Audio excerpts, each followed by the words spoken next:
Olá, sejam todos bem-vindos a mais esta edição do Mundo UFG. Separamos algumas informações sobre a Universidade Federal de Goiás, sobre Goiânia e sobre o Brasil. Tudo isso a partir de agora. As doses da Coronavac, vacina contra a Covid-19 que chegaram a Goiás, já foram distribuídas para os 246 municípios e todos já começaram a vacinação.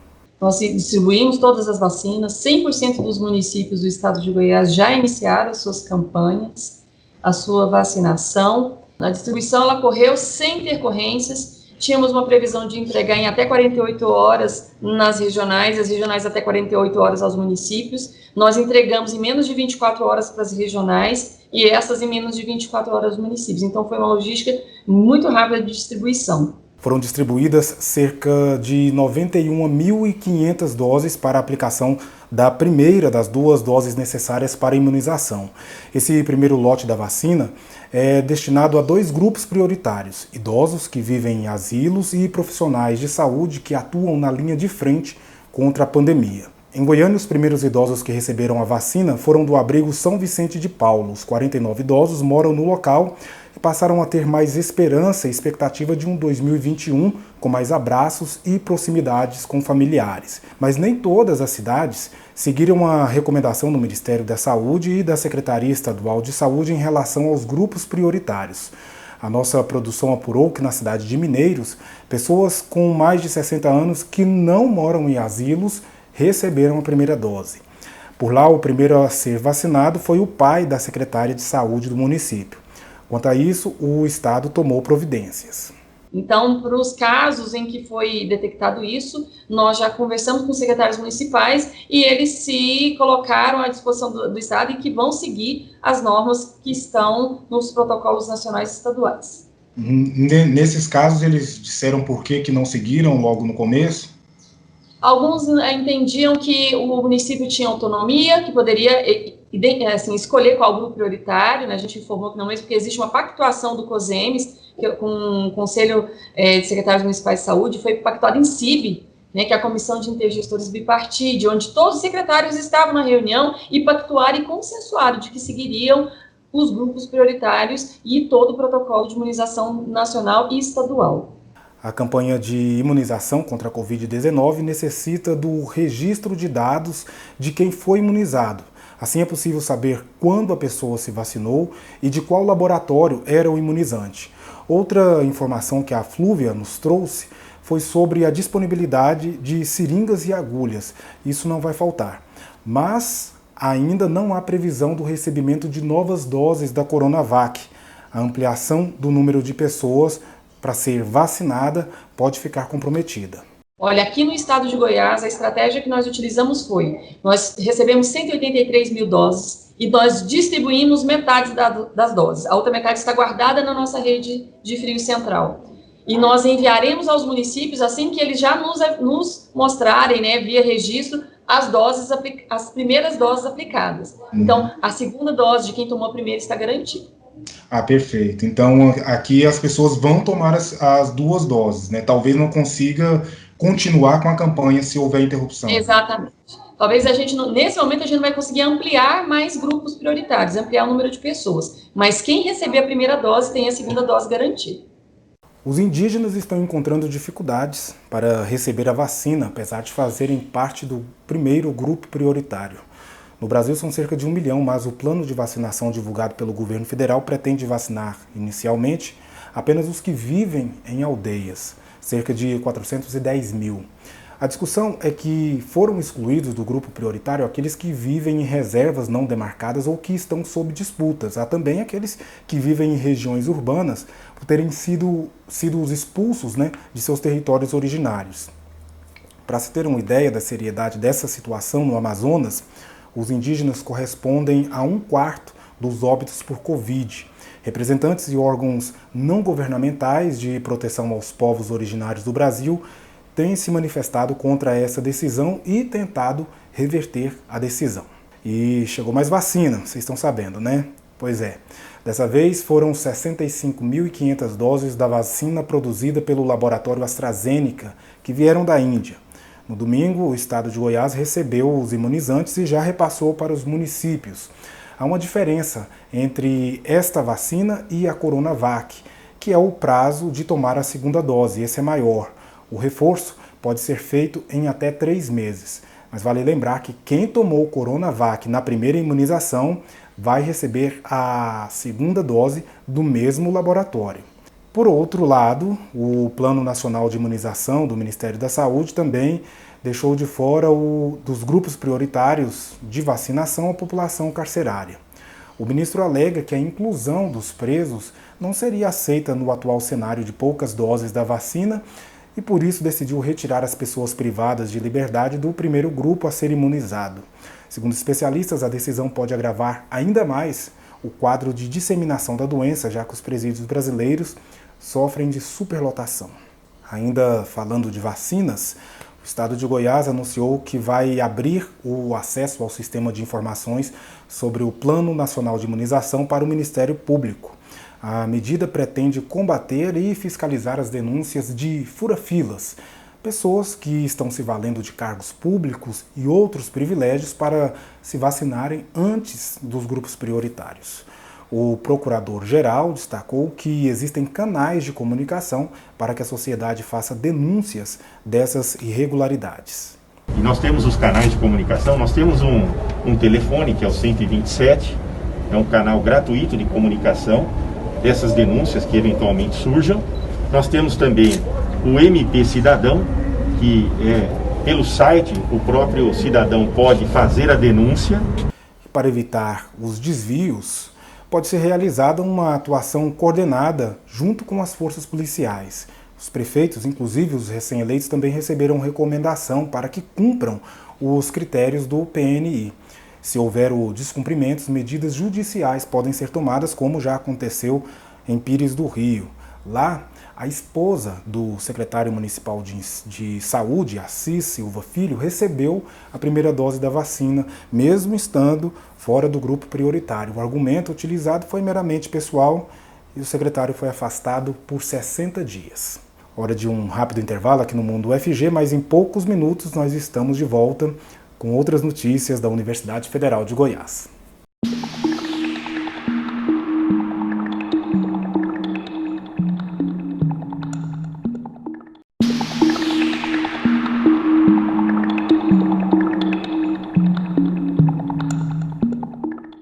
Aparecida de Goiânia deve concluir a aplicação do primeiro lote de mais de 5.000 doses da vacina Coronavac ainda nesta terça. Parte do primeiro lote já foi aplicada nos profissionais que atuam na linha de frente contra a Covid. Gabriela Souza trabalha há 4 anos na pediatria da UPA Buriti Sereno. Desde o início da pandemia, ela está nesta batalha contra o coronavírus. E receber a vacina agora traz a esperança de dias melhores. Eu recebo essa vacina como uma esperança, né? Para a gente retornar o nosso dia a dia com mais tranquilidade. Não só aqui no meio do trabalho, mas também com os familiares, né? Como a gente trabalha, mas vai para casa, a gente pode levar o vírus. Então, hoje eu me sinto assim com esperança e um pouco mais aliviada. Agora, a expectativa é receber a segunda dose, que deve acontecer em até 4 semanas.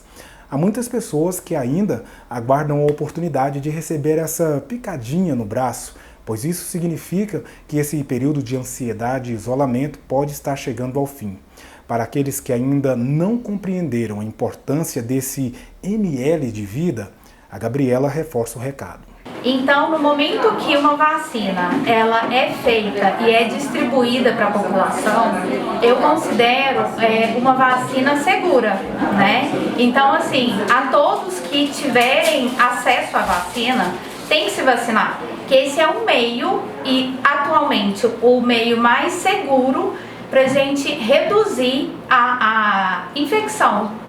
O diretor do Departamento de Imunização e Doenças Transmissíveis do Ministério da Saúde, o veterinário Laurício Cruz, incluiu a própria categoria na fila prioritária de vacinação contra a Covid-19.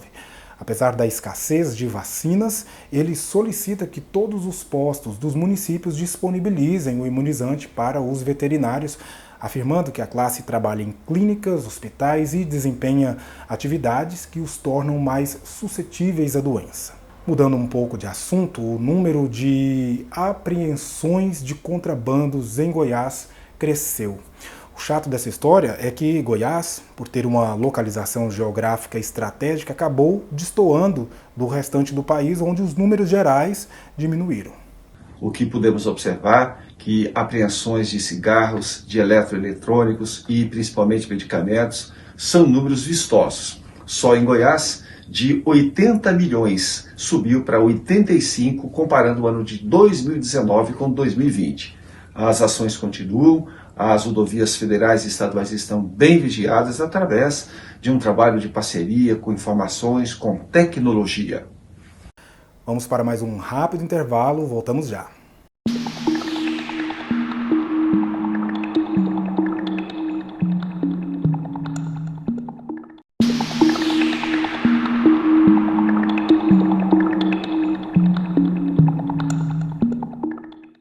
Estamos de volta e com uma informação importante para estudantes que utilizam o sistema de transporte coletivo na região metropolitana da capital.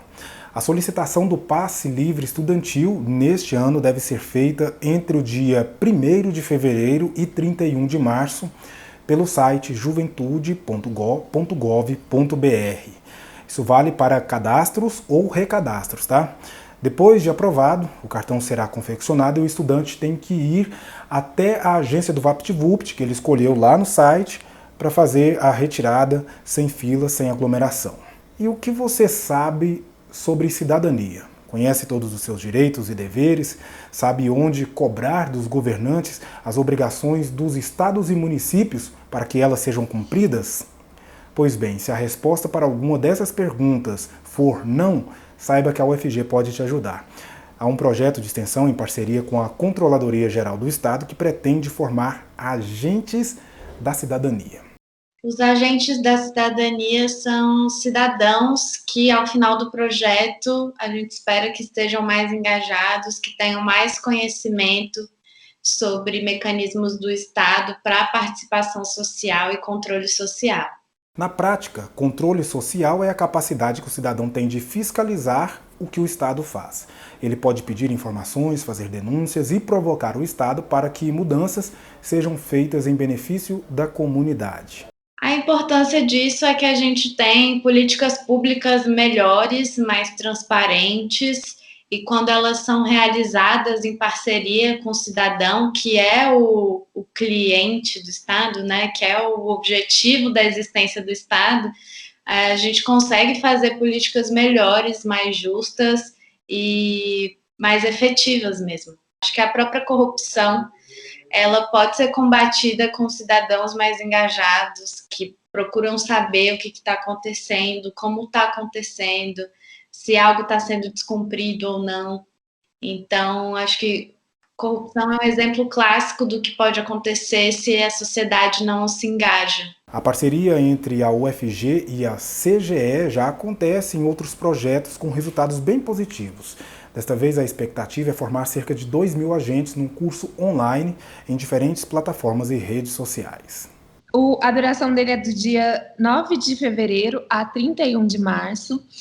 E os conceitos estão relacionados a essas questões que eu disse, de controle social, de cidadania. Foi feita uma pesquisa e foi verificado que as pessoas precisam e têm necessidade, sim, de aprender um pouco mais sobre isso. Como os impostos são aplicados, como que é a administração pública, todas essas questões que envolvem o controle social. A partir deste conhecimento, os cidadãos podem acompanhar mais de perto as ações dos governantes, cobrando informações e até propondo soluções. É emancipar cada pessoa e mostrar que a mudança e a transformação social, ela não acontece somente em anos de eleição, viu? Tem várias outras coisas que o cidadão pode fazer. E aí ele não precisa fiscalizar tudo, né? Nossa, agora eu sou um agente da cidadania, vou fiscalizar todas as políticas públicas. Não. O cidadão ele pode começar com aquilo que lhe dói, com aquilo que lhe afeta, né? Então, por exemplo, se eu uso transporte público, eu posso começar por aí e pesquisar mais no portal da transparência ou abrir um pedido de LAI sobre transporte público no meu bairro. Quero entender por que não passa ônibus de 1 em 1 hora onde eu moro. Então, dá para começar ali com o dia a dia, com as coisas que acontecem no âmbito local. E é isso que a gente quer mostrar para as pessoas. Como é um projeto de extensão, o objetivo é estender todo o conhecimento que a gente tem na universidade, tudo que é partilhado aqui, que se estenda à sociedade.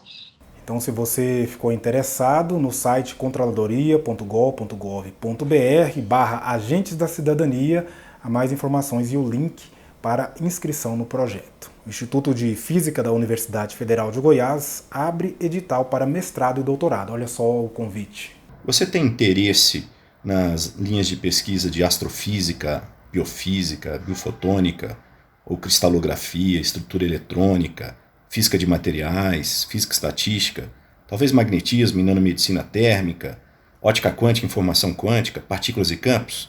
Pois então, se você tem interesse nessas linhas de pesquisa, venha fazer a sua inscrição no processo seletivo do melhor programa de pós-graduação em Física da região Centro-Oeste, que está localizado aqui em Goiânia, na Universidade Federal de Goiás. Será um prazer contar com vocês aqui no nosso programa. As inscrições para o processo seletivo vão até o dia 2 de fevereiro no site pós-graduação.if.ufg.br. Lá tem todas as informações. Tem também vaga de mestrado e doutorado para profissionais de extensão e pesquisa agropecuária da Emater. Quem faz o convite agora é o diretor de assistência técnica e extensão rural da agência. Olá pessoal, eu sou Antelmo Teixeira Alves, sou diretor de assistência técnica e extensão rural da Emater Goiás. Estou aqui para convidar a todos os profissionais da área de extensão e de pesquisa agropecuária da Emater para se inscreverem no curso de pós-graduação em ciência de tecnologia de alimentos. São 2 vagas para mestrado e 2 para doutorado. As inscrições irão até dia 5 de fevereiro e todas as informações estão disponíveis no nosso portal.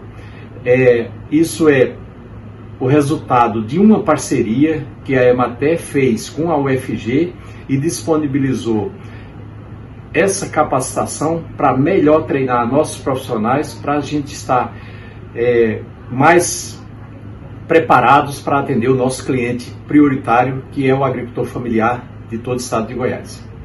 E tem mais editais de pós-graduação abertos na UFG. São 14 vagas para pós-graduação em administração pública, realizada pela Faculdade de Ciências e Tecnologia no campus de Aparecida de Goiânia da UFG.